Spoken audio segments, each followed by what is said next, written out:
We know it works, and she's been the most dedicated advocate for the child tax credit that we have in the United States Congress today. Thank you, Rosa DeLauro. When congressional Democrats and President Biden enacted the American Rescue Plan in 2021 without a single Republican vote, we prioritized the economic well-being of working families with the expanded monthly child tax credit. The expanded child tax credit under the American Rescue Plan reached 61 million children out of poverty by nearly half, lifting nearly 3 or 4 million children out of poverty. In contrast, this bill is expected to lift only 500,000 children out of poverty when it is fully phased. So this is not an extension of the child tax credit that we passed in the American Rescue Plan. It is not as generous. It does not help the lowest income families. And unlike the ARP plan, there are monthly checks. People do not pay their bills once a year. They pay them. So the impact of this program will not nearly be as strong as the former child tax credit that we passed in the American Rescue Plan. And so this deal fails to reinstate the economic gains made for working families and fails to come anywhere close to the reduction in child poverty achieved under the American Rescue Plan.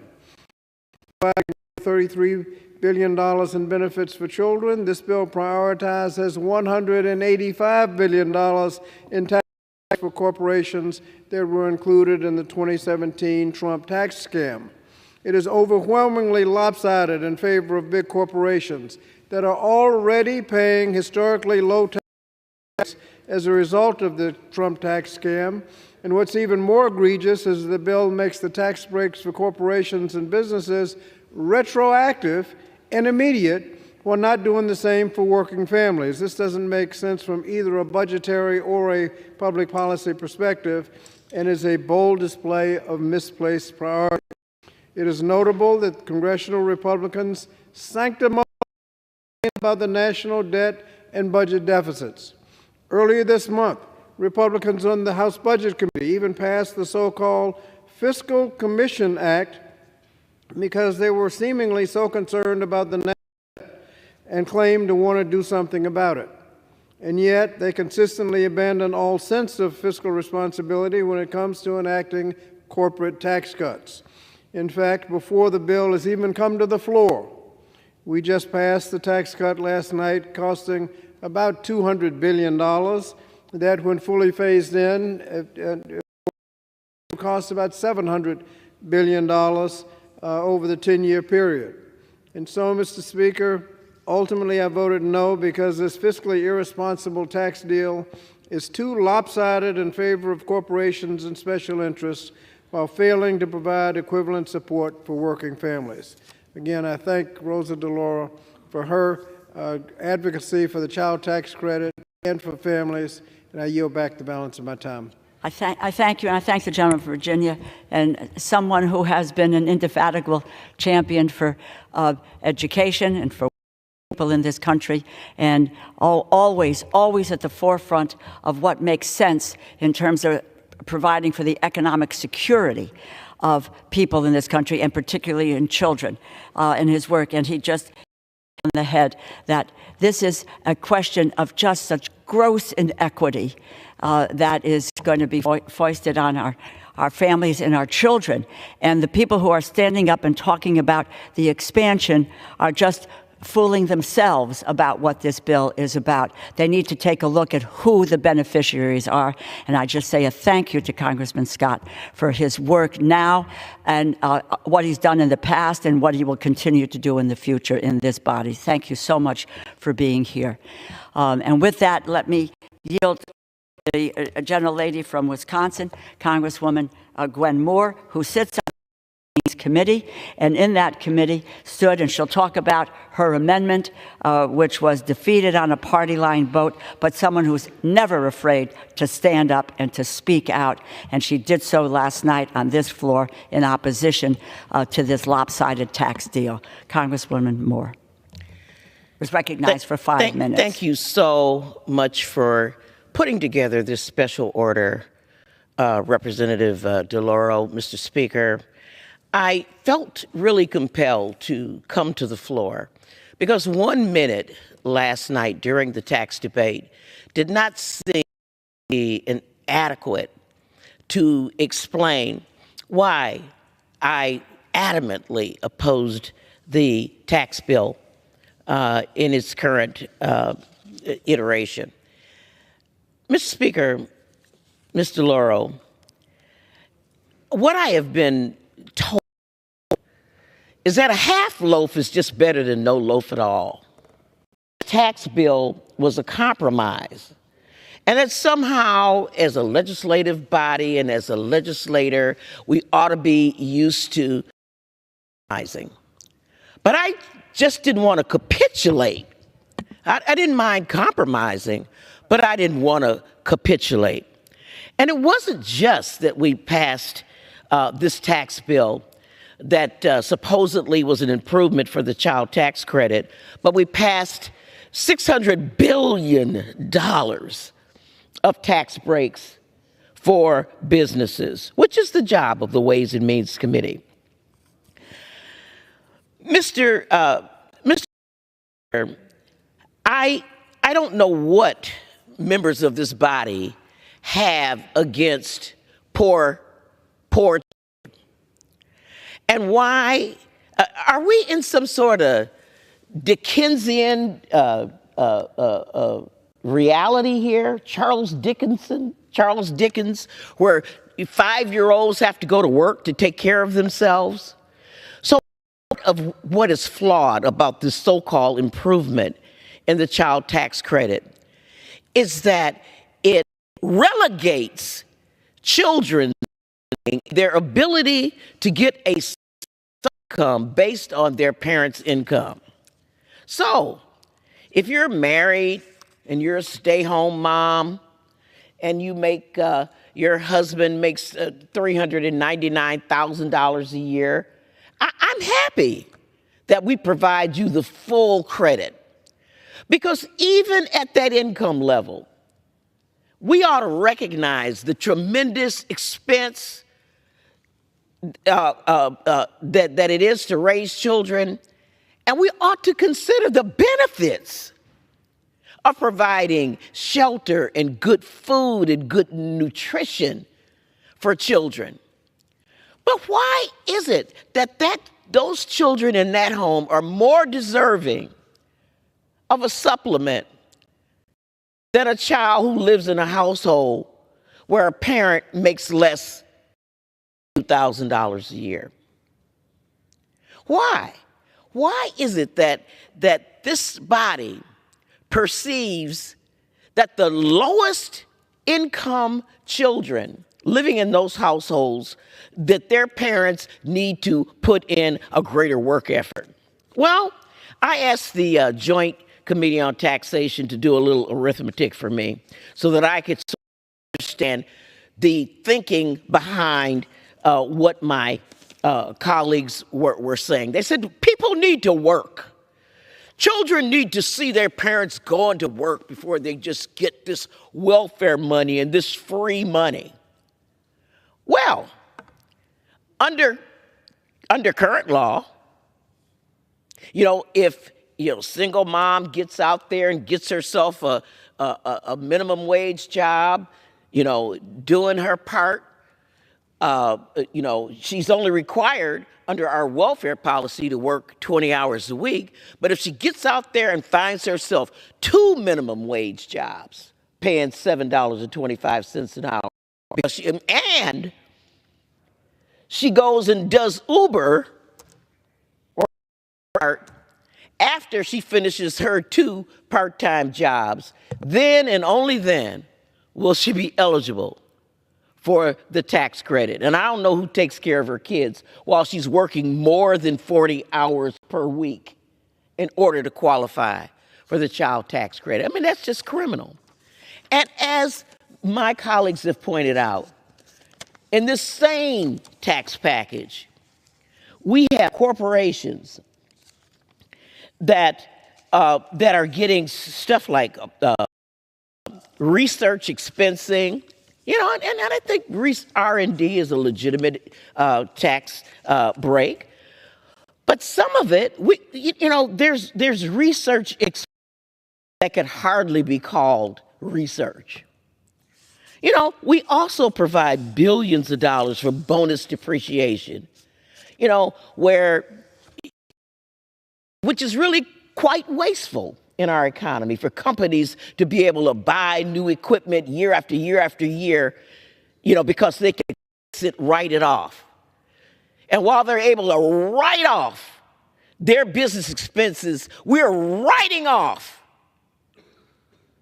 millions of children whose parents don't have tax liability. So companies can have no tax liability, pay no taxes, and get $600 billion, and parents who have no tax liability get nothing.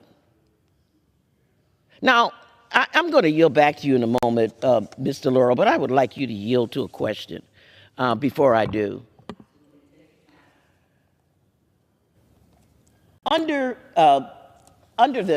As a refundable tax credit, there are about 61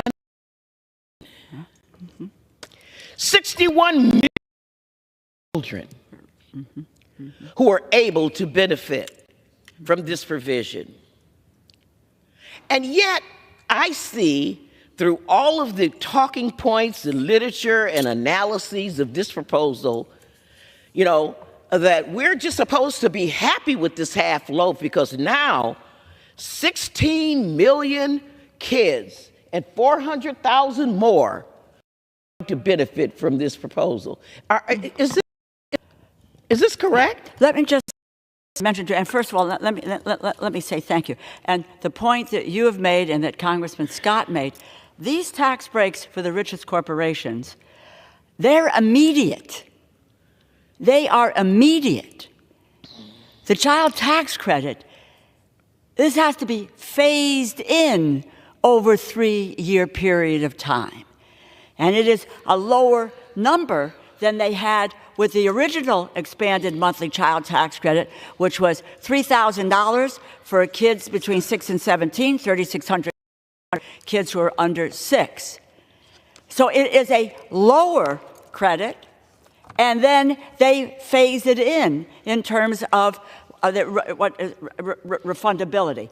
And the most vulnerable kids are excluded altogether. And it is astounding that the inequity of all of that. Now, the child tax credit, which was in the American Rescue Plan, the monthly credit reached 61 million children. It reached 61 million children. And and there was about 4 million kids lifted out of poverty, almost half the kids in the U.S. lifted out of poverty. Now, what we're talking about in this tax deal is 4,000 kids that they talk about being lifted out of poverty versus 4 million.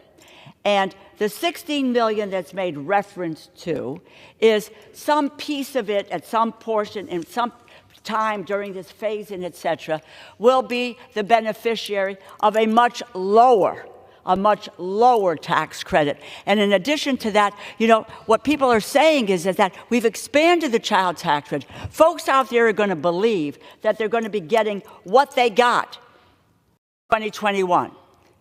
And it's misinformation. It is just about trying to put a veneer on what's been done here and giving the biggest corporations, and as Congressman Scott pointed out, in this three-year period, $185 billion versus $33 billion for the child tax credit. Don't tell me, give me the facts. And that's what we try to do. Mm-hmm. That's what we have tried to do in the last week since the proposal came out, is give people the information, the accurate information about what is here. And And they're hiding it. And you know what? As I said, unbelievable missed opportunity. You know, I was told, I have to say this, I was told when we first went forward on the child tax credit, I wanted it to be permanent. They said, we can't do it, we can't afford permanence. I said, 5 years, can't do it, can't afford it. 3 years, can't afford it. 1 year. And then they asked me, would you support 1 year of expanded monthly child tax credit? And I said yes.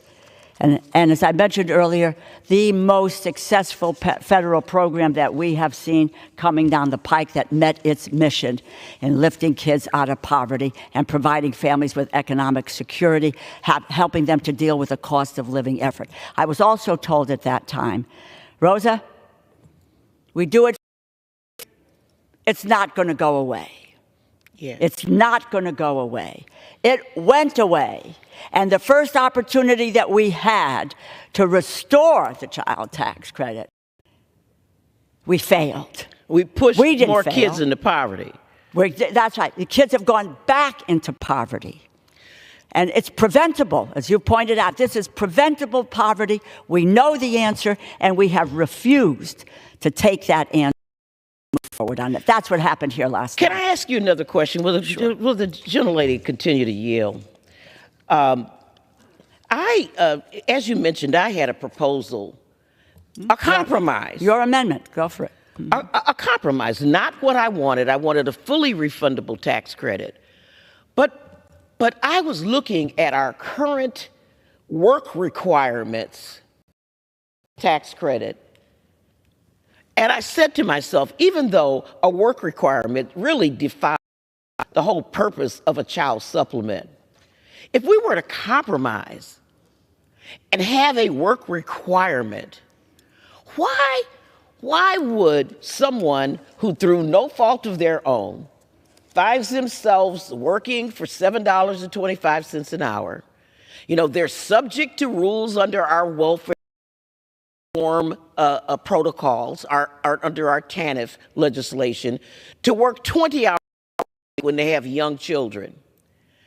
And I had the Joint Committee on Taxation do an analysis, and if a woman with 2 kids worked 20 hours a week, did everything that was expected of her, she still would not qualify for this tax credit. And if she wanted to get a fully refundable tax credit, she'd have to neglect her children in order to do it. She'd have to work more than 40 hours, Mr. Scott, in order to qualify. You know, that's slavery, y'all. Are we going to revisit? Why are we continuing to cling to these old models of financing our economy and deciding that women who, by definition, you know, are typically single parents struggling to raise their kids, must work more than 40 hours in order to receive a benefit from their government? Why is that? Why? What do they have against these poor children? And I would ask you to yield to that question. Well, you ask a very relevant question, and we have seen, Congressman Scott, yourself, we've seen on this floor the denigration of working families. It is that they don't work, that the first people who, when we talked about the tax credit, they said, well, they're not going to go to work, that they're going to spend the money on drugs. Right. And when we got the data of what happened in that 1 year, we found that women used the money for childcare so that they could go to work, that the money was used to buy food, to pay a rent, to buy school supplies, to pay for health care, for a mortgage payment. For child care. Child care was one of the biggest issues because then it allowed people to go to work. And it is work. That's right. It's because they want to denigrate folks. And that just say these corporations and the folks at tenant and the richest 1/10 of 1% who cut coupons, that's the work. They exercise their fingers with a scissor and cut coupons, or the corporations who deal with stock buybacks. That's okay. They're not held accountable. But by God, we are going to put it to people who are trying to deal with the cost of living and inflation today, and that child do that, and we pulled the rug out from under them. And so, Mr. Laurel, my only proposal was I thought to have a more generous phase in. If you're going to require, why not allow them to have 40% of the credit after the first $2,500 of income? That way, someone who was working and trying to meet all of the program requirements of a TANF recipient could go to work and feel some dignity, as they claimed, some dignity, going to work, making work pay. They go and do their 20 hours, and they're able to have time to deal with their children and their homework, and they get the earned income tax credit. Playing by the rules. And all we do is just move the goalpost further and further away. Under this bill, you cannot work your way out of poverty. And we're going to make sure you stay there. I thank the gentlelady. You just, you hit all of the parts in this. Look, and you just said it. Children and families with $0 to $2,500 in earnings get nothing. And corporations who have avoided any kind of a tax liability get everything that they asked for. And the business community and the corporations put the red lines down. And when we had they got blurred and we walked backward and we gave them everything they wanted and we made it retroactive and say, go for it, take it, lay the groundwork for next year. And we said, we're going to skimp on this child tax credit and make sure that it doesn't reach all of those who need to be reached in order for us to turn poverty around in this country, which we proved that we could do. And with that, I'm so delighted to be able to recognize a congressman from Texas, who is recognized for 4 minutes, who stood up yesterday on this floor and voted no on this tax deal last night. Thank you for your interest. Thank you for your progressive nature on this stuff and for all of the issues that face working and middle-class families in this country and make this a more equitable society. I yield the gentleman 4 minutes. Thank you, Ranking Member. Mr. Speaker, I opposed the tax bill last night, and to me it was pretty simple. Because whether I'm in Austin, Texas, or San Antonio, Texas, whether I'm in a group of seniors or with young people in front of more liberal constituents, one of the most common questions is, why is it that I and everyday Americans pay such a higher effective tax rate than some of the biggest corporations in this country? How is it that FedEx and T-Mobile would pay none, zero, in federal income tax at all? And the answer is, look no further than the bill that we voted last night, which provided tens of billions, if not hundreds of billions, in giveaways and corporate tax breaks. Importantly, as folks have noted, packaged into the bill is a watered-down partial return of the child tax credit, which thankfully helped thousands of families. But for every going to kids in the bill, $5 goes to So in short, instead of helping thousands of kids, we could have helped millions of kids.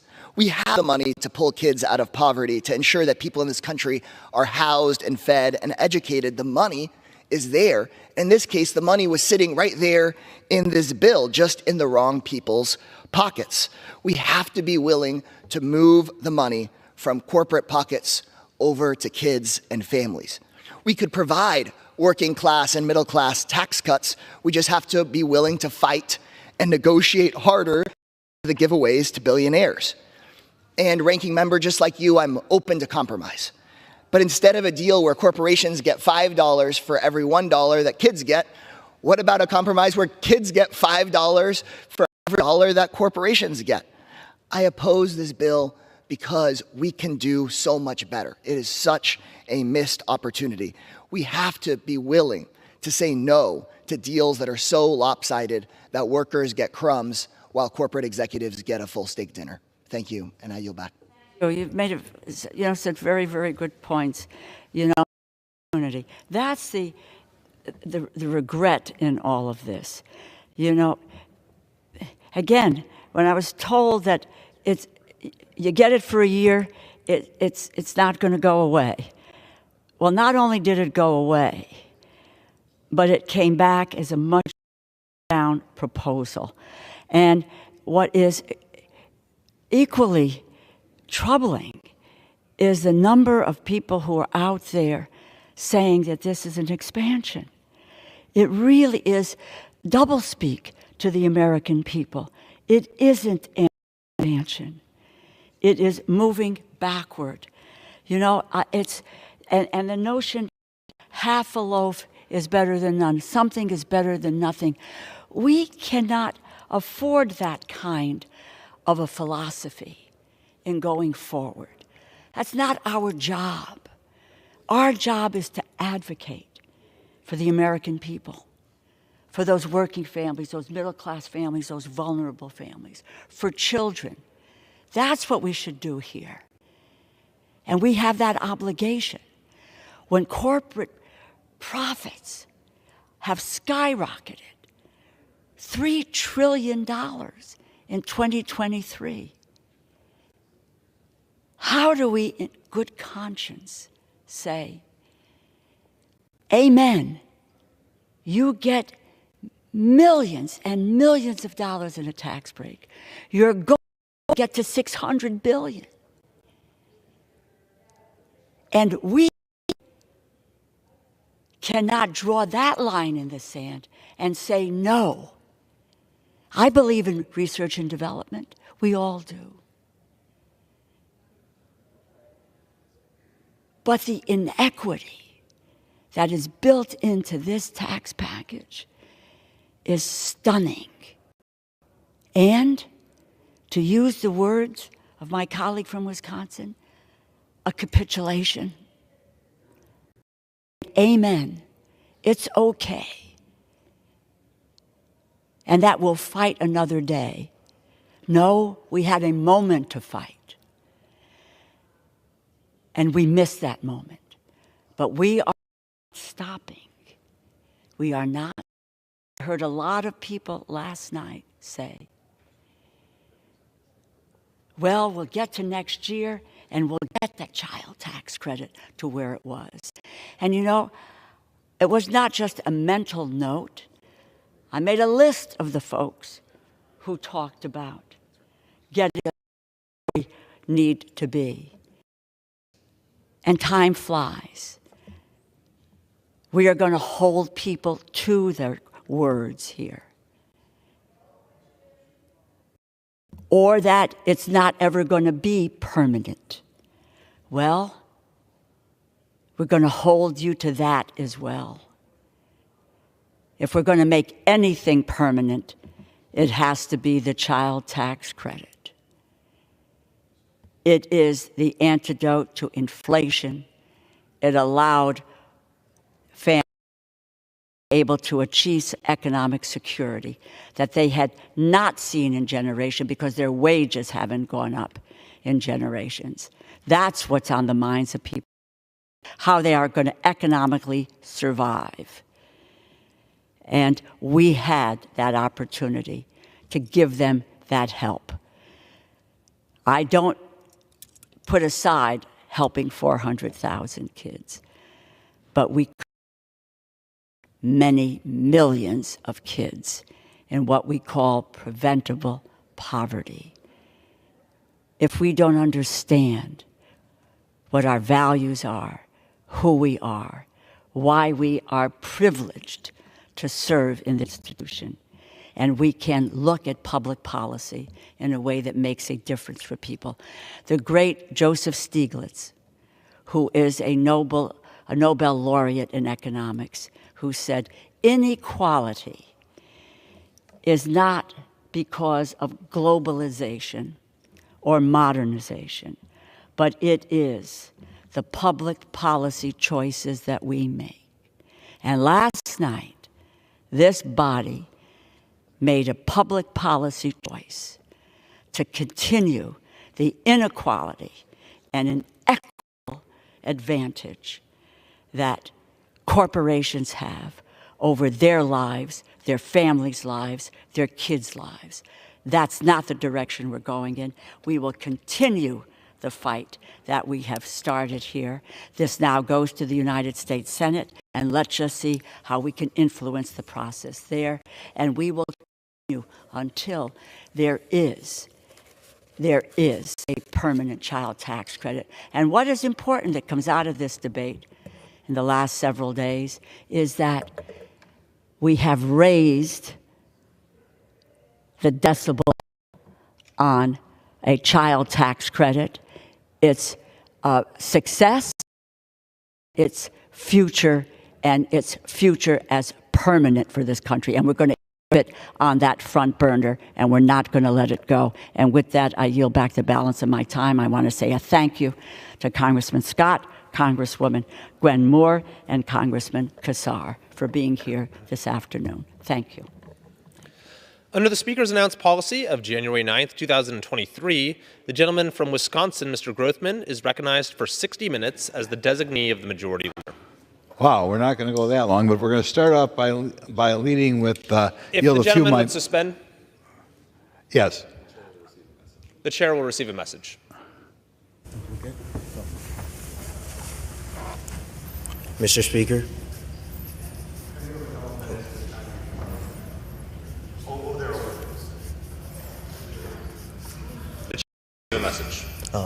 Mr. Speaker, I have a message from the President of the United States.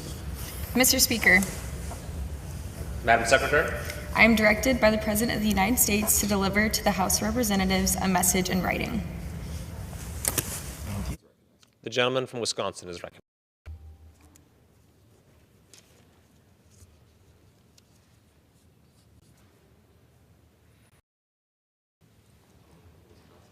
The gentleman is recognized. I'd like to yield to, say, 3, Councilman Loudermilk. 4. Well, thank you to my good friend, and thank you, Mr. Speaker. I rise today to honor the service of someone who I believe is one of the best staff members in this institution, Mr. Tim Monahan.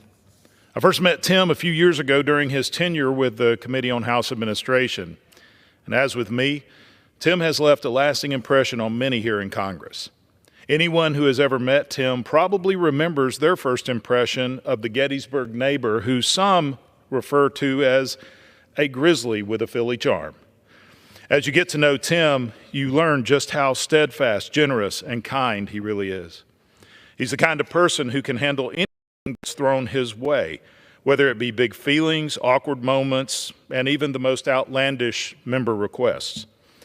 Tim first started on the Hill at the office of the CAO during Speaker Boehner's years, where he learned the nuts and bolts of our institution.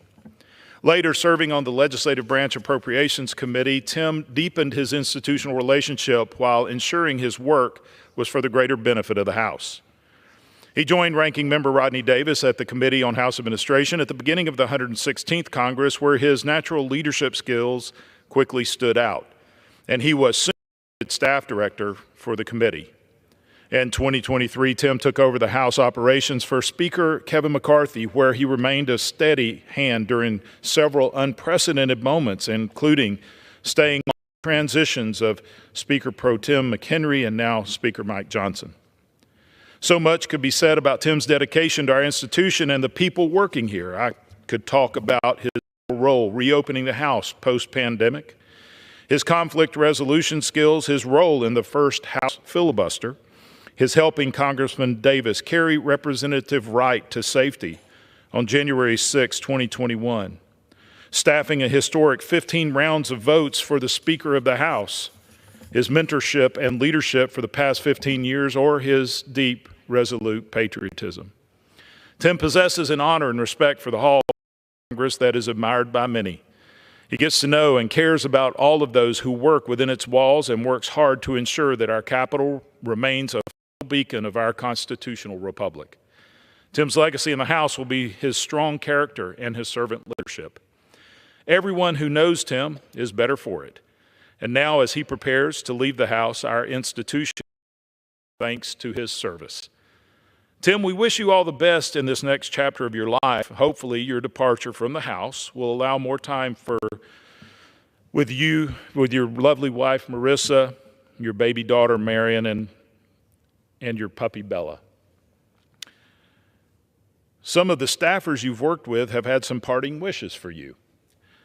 We hope the soup is plentiful in the next cafeteria, the nuts are absent, and that you have more time to listen to J-Lo and dream of Tiger Woods. And please, they said, if you ever try the grocery store sushi, Pringles, and kombucha combo again, please don't share.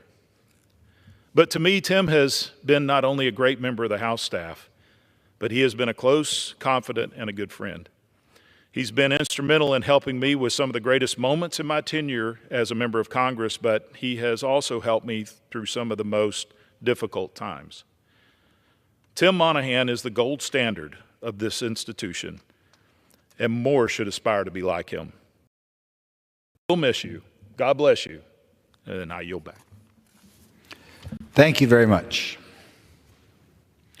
I'm going to comment on a variety of things. Like always, I like to use this time to bring the chair's attention to stories that I don't feel our mainstream media is doing an adequate job of covering. A couple comments before I delve into these 5 stories. First of all, Congressman Loudermilk gave a shout out to one of his staffers who's leaving. This will be the final week that Kyle Amato of my office will be working for me, and I'd like to thank him publicly for the great job, particularly putting out the newsletters that everyone around the 6th Congressional District in Wisconsin like. The second thing I'd like to do is I really didn't care for the form of the child tax credit that's been discussed today, but I would like to thank the people for putting it together for this one reason. Normally around here, when we pass legislation designed to benefit, we leave out the children of what I'll call the working middle class.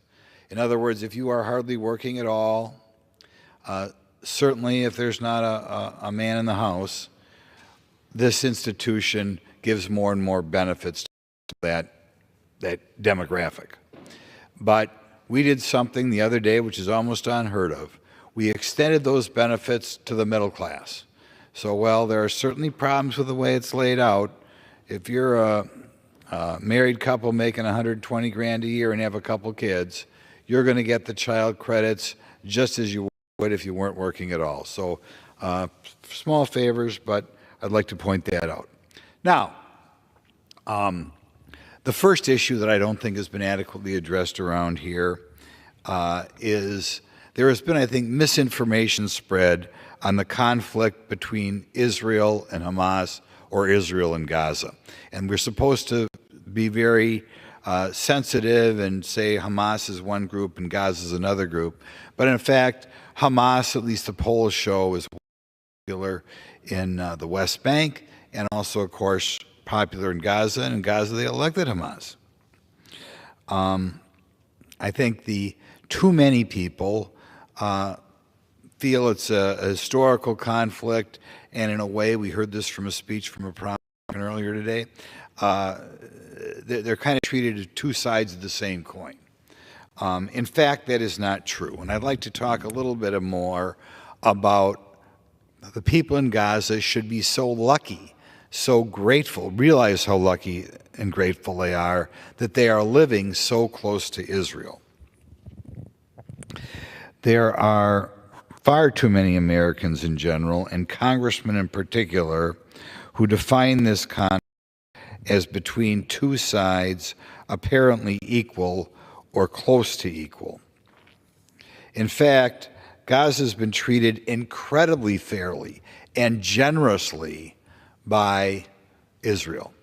When Gaza was set up as kind of an independent, you'd call it principality a while ago, the Israelis removed the Jewish temples from the area, despite the fact that in Israel proper, there are 400 Muslims, but in Gaza, Israel felt, well, okay, if they don't want them, they shouldn't have to put up with temples in that area. Not only that, they physically Israelis who were living in Gaza, maybe you remember this, physically grabbed them from Gaza to the rest of Israel. So apparently the Gazans did not have to put up with Jews living in Gaza. I mean, that was bending over backwards. It was almost then Gazans were able to war Israel. Israel's a wildly successful Western country on the Mediterranean. And as the result, I think the second biggest source of revenue for people in Gaza was working in businesses in Israel. That is their major source of income, along with foreign welfare that they didn't work for at all, that largely comes from Europe.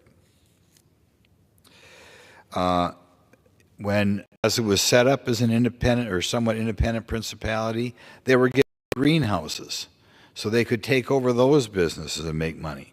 Of course, the Palestinians on their own destroyed. They didn't want to accept something that was tainted by previously being Jewish business, which is kind of offensive, and I don't think the public knows that enough.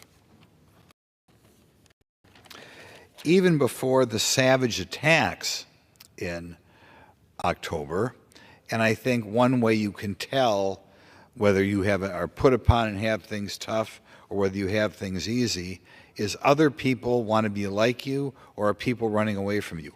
Already at the time of the barbaric acts in October, there were thousands, over 10,000 people from Thailand living in Israel, working in Israel. In other words, they came halfway around the globe from Thailand to Israel to work in Israel. At first, I was kind of stumped when they said that Thai nationals were killed by Hamas in Israel, or Thai nationals were taken hostages in Israel. I thought, what in the world are people from Thailand doing in Israel? But actually, they knew it was so wonderful working in Israel that they have on the globe to work there. And as a practical matter now, since Israel no longer trusts the Palestinians, those jobs are going to be opened up to people around the world, and not enough people know that, right? Be they people from India, which is a booming country in its own right, Sri Lanka, Vietnam, Kenya, Malawi. They are coming from around the world to replace the Palestinian workers who were left to have jobs in Israel. And by the way, those Gaza citizens who worked in Israel were making far more money than your average person in the Arab world is making. That they just lucked out that they were near enough to Israel and they could grab these good jobs. And now that they kicked them away by killing so many Israelis, they are going to be replaced by other people all around the world. In one thing that I think has not been publicized anywhere near enough, there are talks of 25,000 people from Ecuador who may come to Israel to work. Think about that. The Gazans think they're upon that they have to kill the Israelis, chop off their heads, chop off the children, and meanwhile, people in Ecuador are coming halfway around the world, possible plans of taking 25,000 Ecuadorians living or to live in Israel and take those jobs. That's something that every American should know. They don't know it because the American press is not covering it. They're allowing people to believe that, oh, those poor Gazans. They don't realize that people from Thailand or Ecuador or the southern part of Africa would move halfway around the world, goodbye to my families, to be in heaven, to work in Israel. By the way, there's another item that ought to be pointed out with regard to how well the Arabs in Israel have it. Not long ago, there were efforts made for a two-state solution. Bad idea, but nevertheless, they talked about doing it. And at the time, when they talked about it, they thought, okay, in this area of land which we call Israel, we're going to have some of that land be Israel and some of that land Palestine. So people don't have to be offended. The Israelis become Palestine, would move to Israel, and the Palestinians become Israel, will move to Palestine. Seemed at first blush kind of a common sense thing. You know who screamed bloody murder? The Palestinians who were going to have to move to Palestine and leave Israel.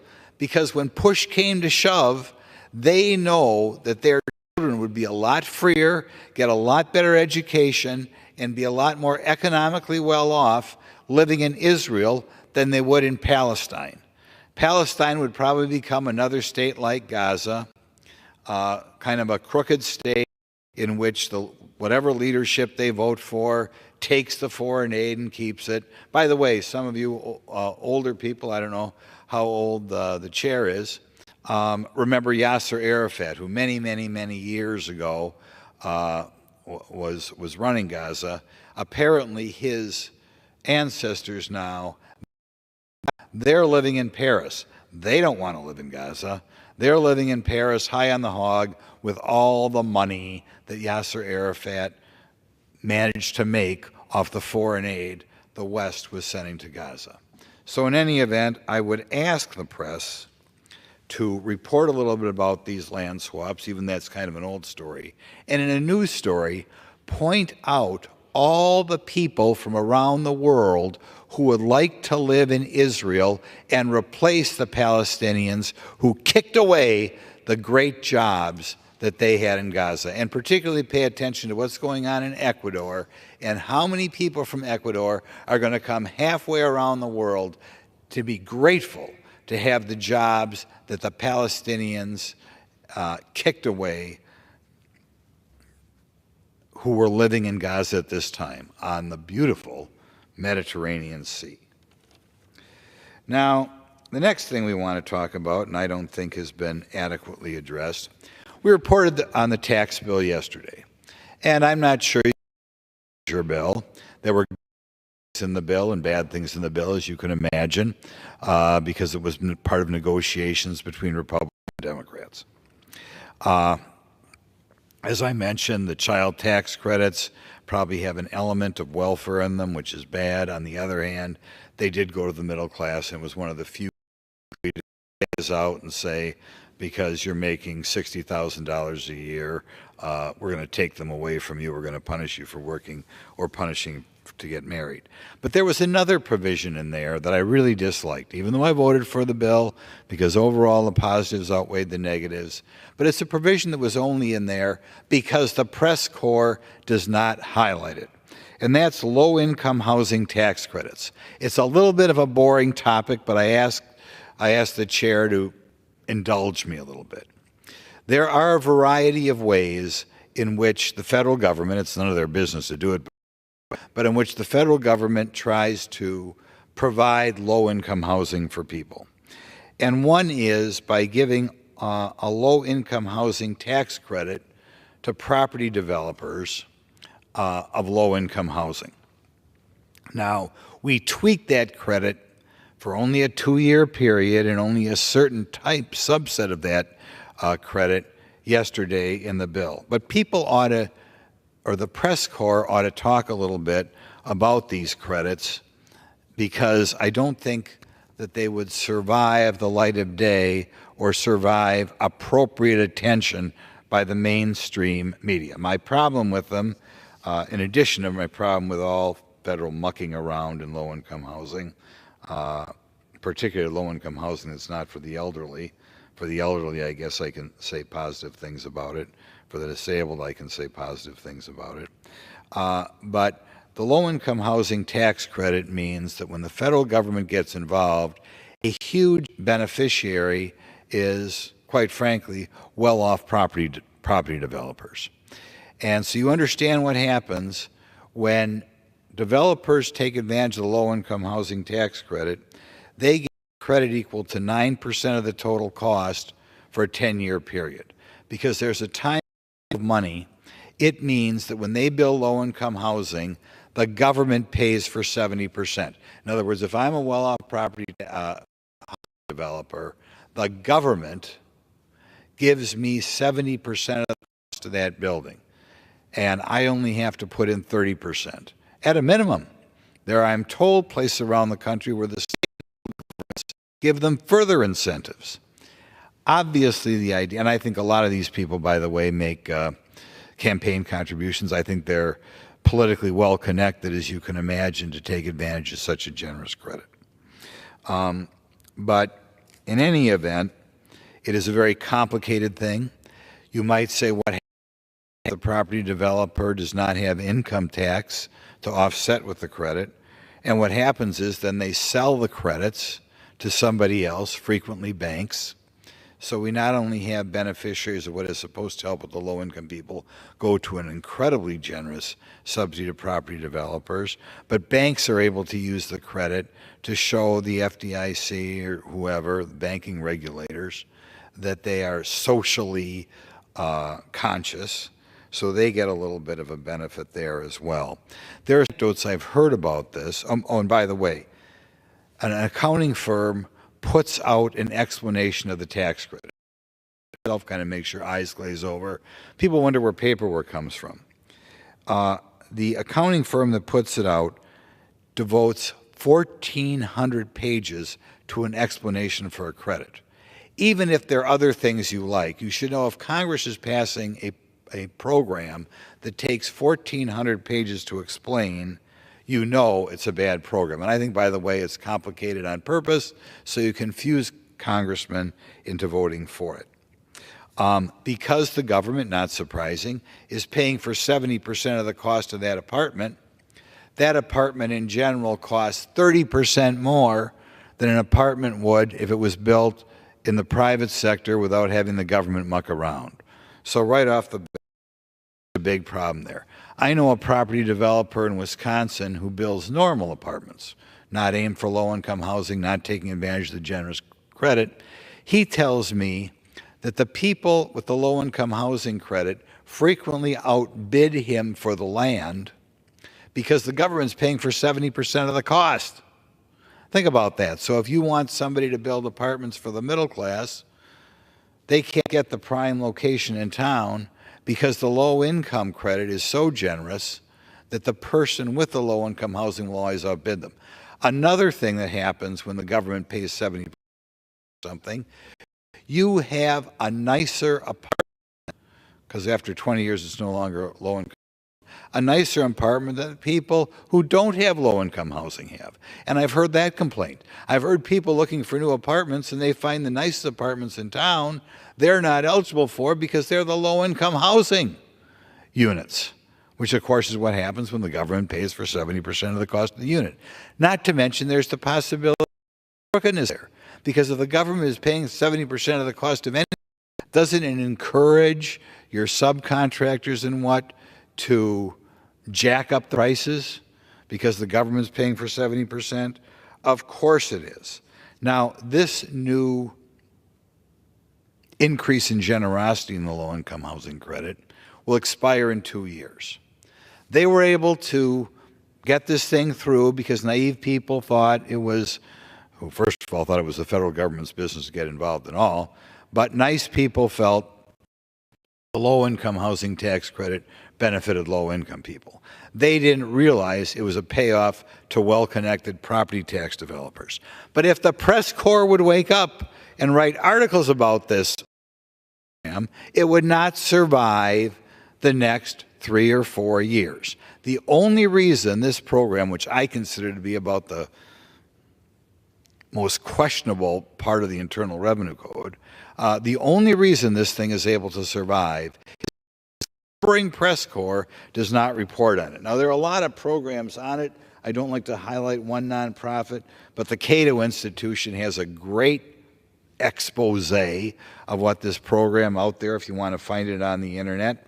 It's about 5 years old, but it's as today as it was then. And if we talk about it, if you think the Internal Revenue Code is used by well-heeled people to get things in there, this is you.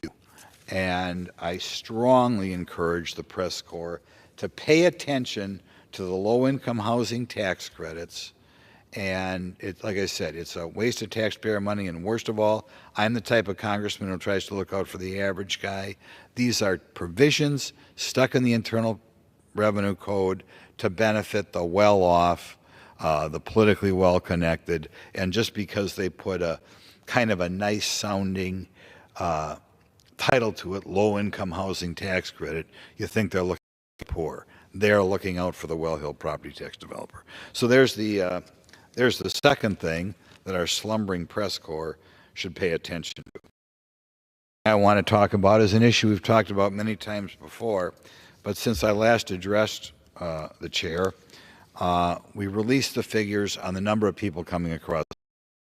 Now, I had guessed the last time I was up here that for the first time ever, we'd have over 300,000 people a month crossing the border. I remind people that back in the days of President Trump, that number was, depending upon the year or depending on the month, around 10 or 12,000.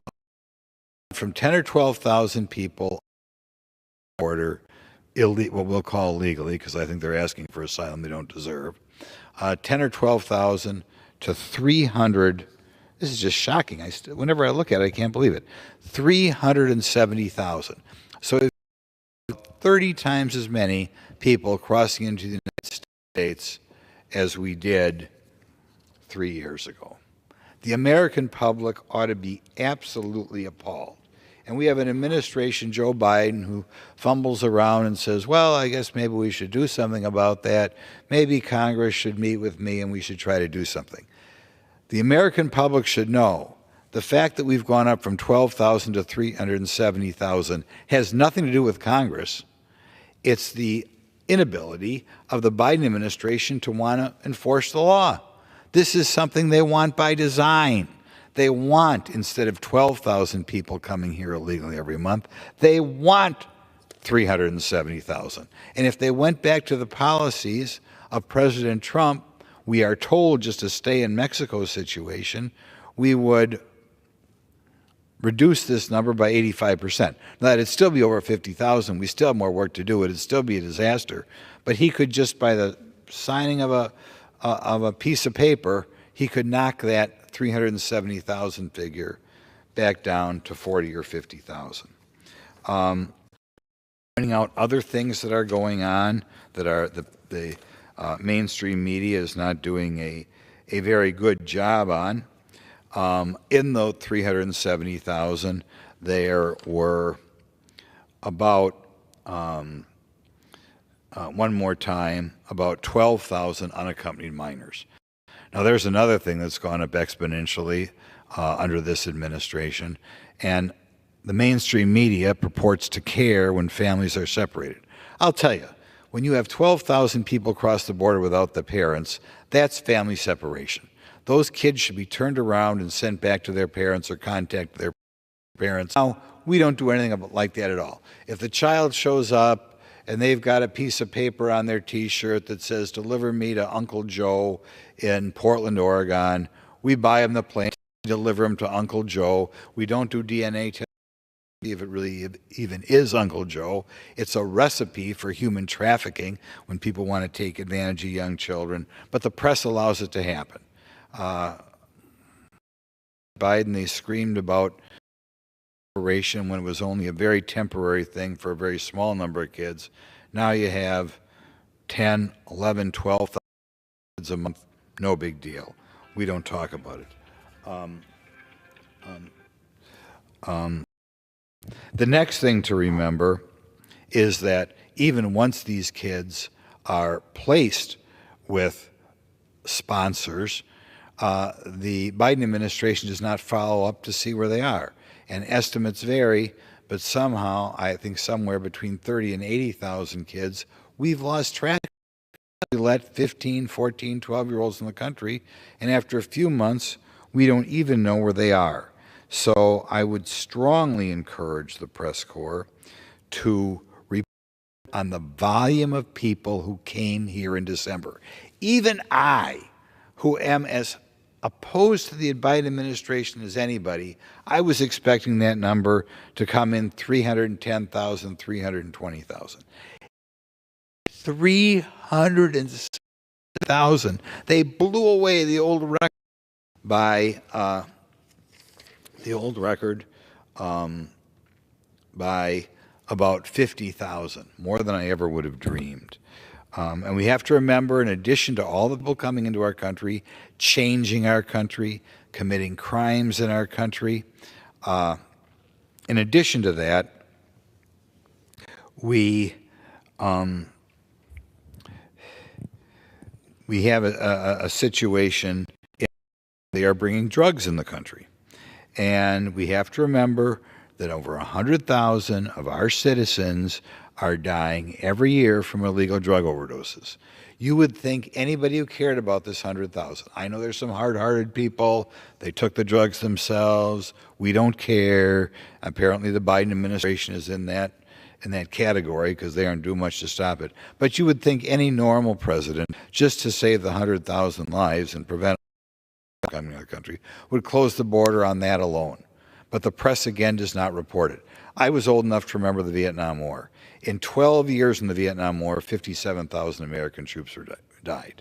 And it was reported constantly and should have been reported constantly. That was news when our troops were dying in Vietnam. 57,000 over 12 years.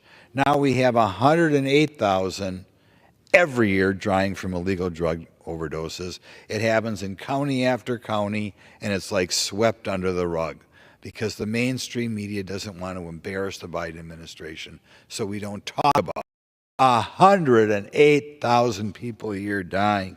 And of course, any effort made to close the border, any effort made to prevent it?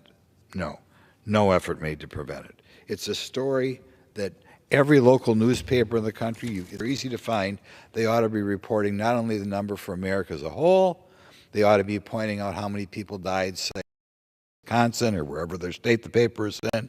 They should report how many people were dying in the county, and you will find out it is, I would think, for almost every county in the state, in the country, probably every county in the state. If you added up all the murders and all the car accidents together, the number of people who are dying of illegal drugs is way over that total. But we put car accidents with fatalities in the paper all the time because it's a tragic thing. People like to read about it or want to be informed about it. We put, obviously, local murders in the paper all the time. 108,000 Americans dying every year with spouses, with parents, with children. Let's sweep it under the rug, says the mainstream media. I'll tell you, if you put that in there, people would pay attention to those stories. Next issue that I don't think has been covered enough, and I'll talk about more next week, but we had a committee hearing on my committee hearing on wokeness in the military. Our current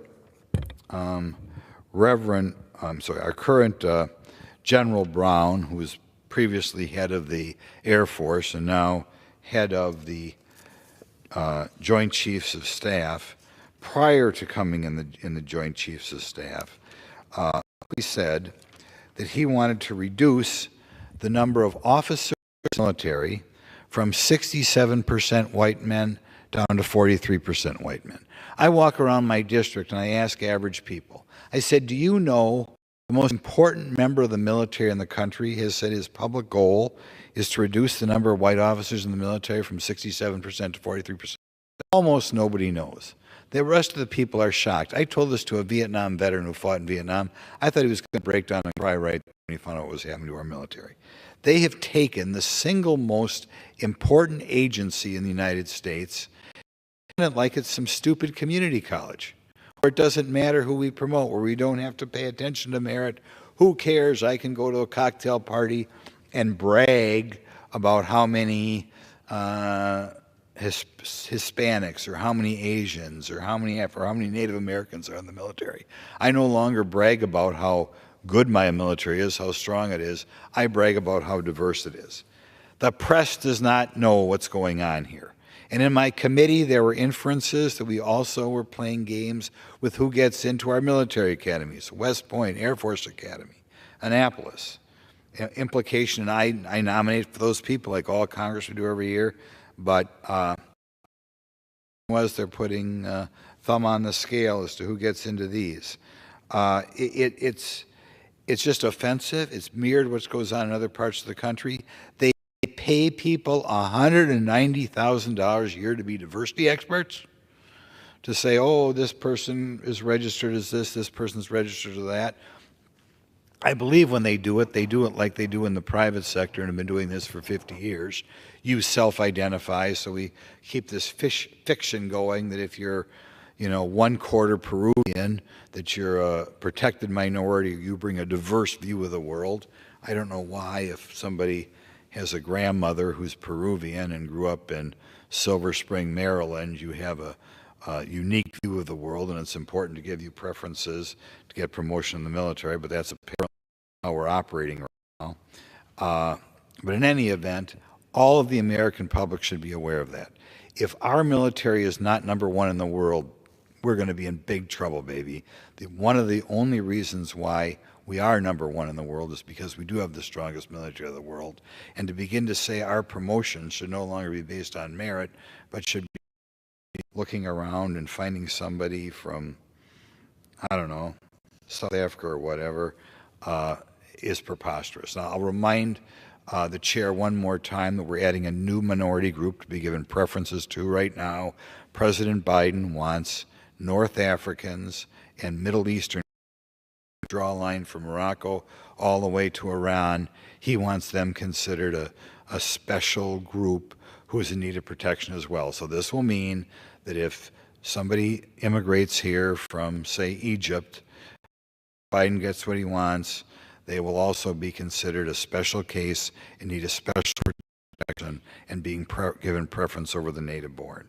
It's so divisive. Not only do you not have the best people necessarily getting the job, but it's so divisive because you are teaching our military rather than we're all one unit, we're all American. You're taking the military and say you should walk around with a chip on your shoulder. You're a Hispanic American. You're an African American. You're a Native American. You're an Asian American.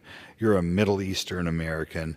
And just the beginning of the end. I strongly hope when we come to the appropriations bill, and we made some progress, not as much progress as we wanted in the authorizing bill, but I hope that our team, when it comes to the appropriations bill, removes all of these horrible DPI positions. Our military, a lot of people tell us it's underfunded. I'm not sure that's true, but people tell us that to pay $190 grand a year for these people is, quite frankly, ridiculous. Now, and it's something that should be reported in the mainstream media. My fifth story that we're going to cover today that the mainstream media is going to not pay attention to is we had a prayer breakfast earlier this morning in the Capitol. In the past, we had that prayer breakfast outside the Capitol. We'd take a bus a mile away or rent. We did it right here in the Capitol, which is fine, saved a few bucks, that was good. And Biden came over, gave a little speech, which was good. But the main speaker was the chaplain of the Senate. And the chaplain of the Senate was very animated, gave quite a long sermon. But it was an interesting sermon because I believe he called for a fast of all Americans of once or twice a week.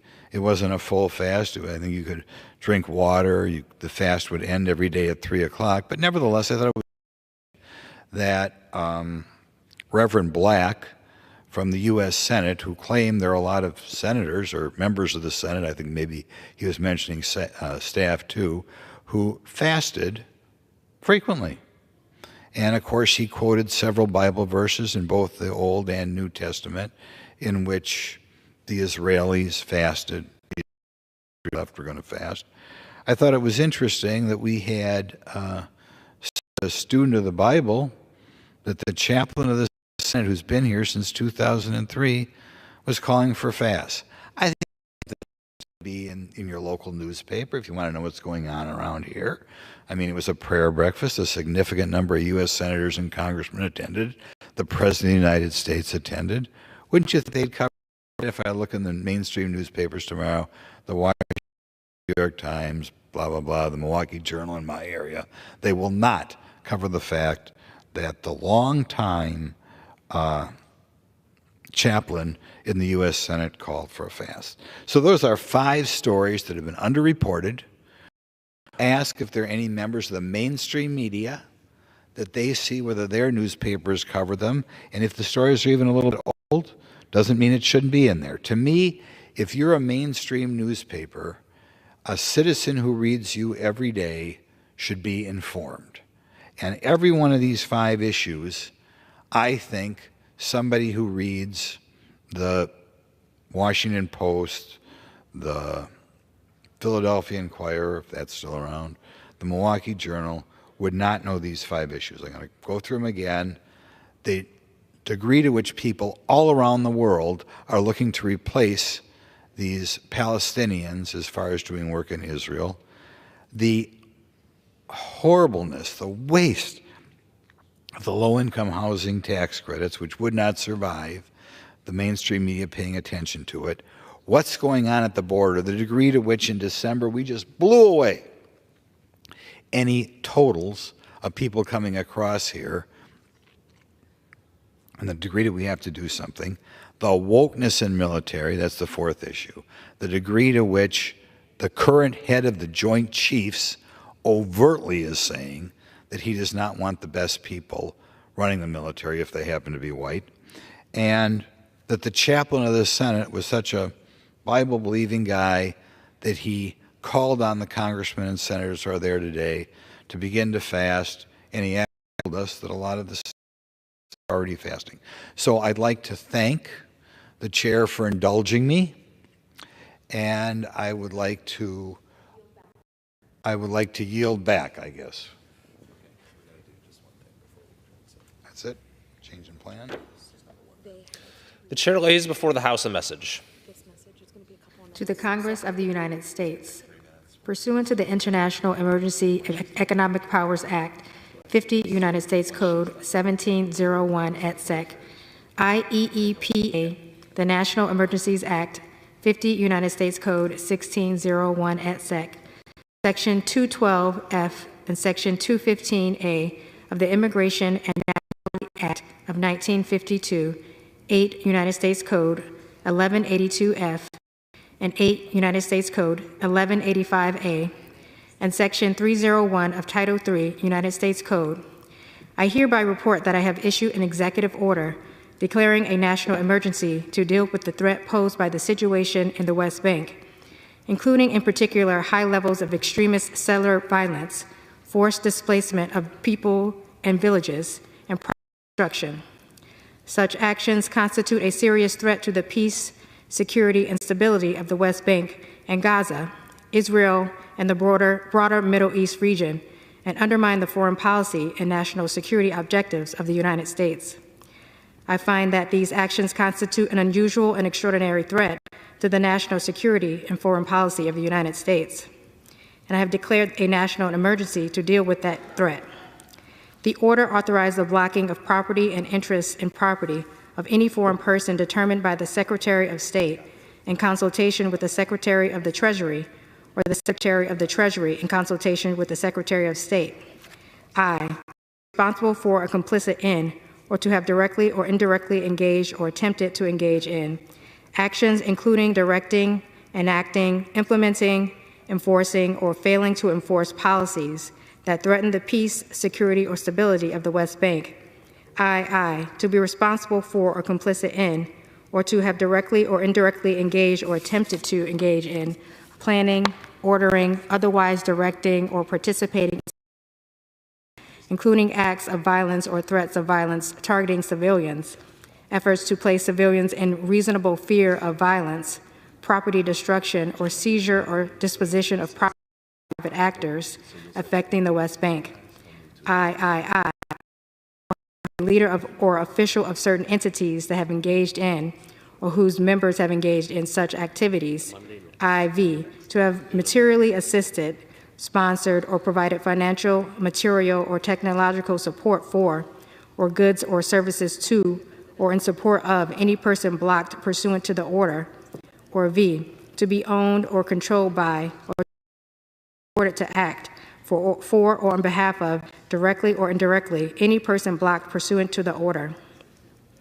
The order also authorizes the blocking of property and interest in property of any foreign person determined by the Secretary in consultation with the Secretary to have committed or have attempted to commit, to pose a significant risk of committing, or to have participated in training to commit acts of terrorism affecting the West Bank.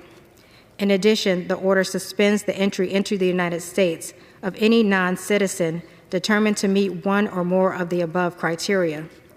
The order authorizes the Secretary of the Treasury, in consultation with the Secretary of State, to take such actions, including the promulgation of rules and regulations, and to employ all powers granted to the by IEEA as may be necessary to carry out the purposes of the order. State, in consultation with the Secretary of Homeland Security, to implement the order as it applies to visas. It directs the Secretary of Homeland Security, in consultation with the Secretary of State, to implement the order as it applies to the entry into the United States of non-citizens. All executive departments and agencies of the United States are directed to take all appropriate measures within their authority to implement the order. I am enclosing a copy of the order I have issued. Signed sincerely, Joseph R. Biden, Jr., the White House, February 1st, 2024. Referred to the Committee on Foreign Affairs and ordered printed. For what purpose does the gentleman from Wisconsin seek recognition? Mr. Speaker, I move that the House does now adjourn. The question is on the motion to adjourn. Those in favor say aye. Those no. The ayes have it. The motion is adopted. Accordingly, the House stands adjourned until noon on Monday next for morning hour debate.